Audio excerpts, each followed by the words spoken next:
আমার একটা প্রশ্ন আছে।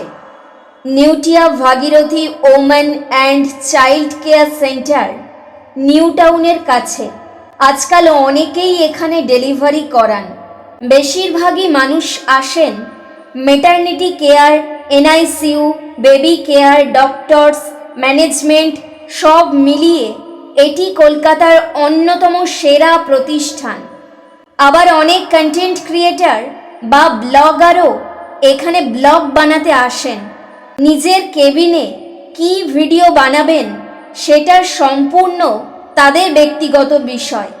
কিন্তু আমার প্রশ্নটা অন্য জায়গায়। হসপিটালের বেবি নার্সারির বাইরে স্পষ্ট করে লেখা থাকে যে photography, videography is strictly prohibited. শুধু তাই নয়, বেবি শোয়ের সময় পরিবারের সদস্যরা নিজেদের শিশুরও ছবি তুলতে গেলে সিকিউরিটি ও প্রাইভেসির কারণে বাধা দেওয়া হয়। তাহলে প্রশ্ন হলো, যেসব ব্লগে বেবি নার্সারির ভেতরের ভিডিও দেখা যায়, যেখানে একসঙ্গে অনেক নিউবর্ন বেবিকে ক্যাপচার করা হচ্ছে, সেগুলোর অনুমতি কিভাবে দেওয়া হচ্ছে? ওই নার্সারিতে তো শুধু একজনের সন্তান থাকে না, সেখানে আরও অনেক নিউবর্ন থাকে, যাদের বাবা মা হয়তো চান না তাদের শিশুর ছবি বা ভিডিও কোনো পাবলিক প্ল্যাটফর্মে চলে যাক।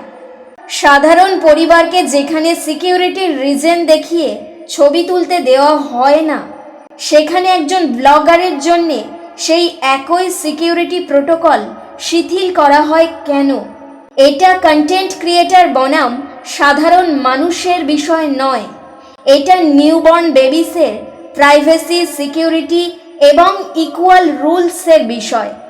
হসপিটালের নিয়ম যদি সত্যি সিকিউরিটির জন্য হয়ে থাকে, তাহলে সেই নিয়ম সবার জন্যে সমানভাবে প্রযোজ্য হওয়া উচিত।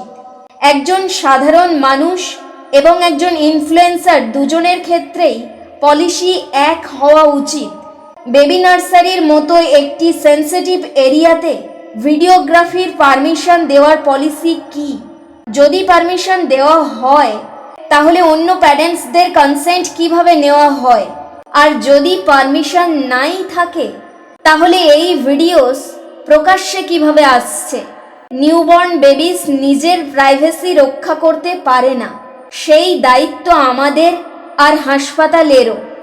আশা করি Bhagirathi Neotia women and child care centre new town এই বিষয়টি গুরুত্ব দিয়ে দেখবে এবং প্রয়োজনে বিষয়টি পরিষ্কার করবে। কারণ সিকিউরিটি রুলসের সবচেয়ে বড় শক্তি হলো সেগুলো সবার জন্য সমানভাবে প্রযোজ্য হওয়া।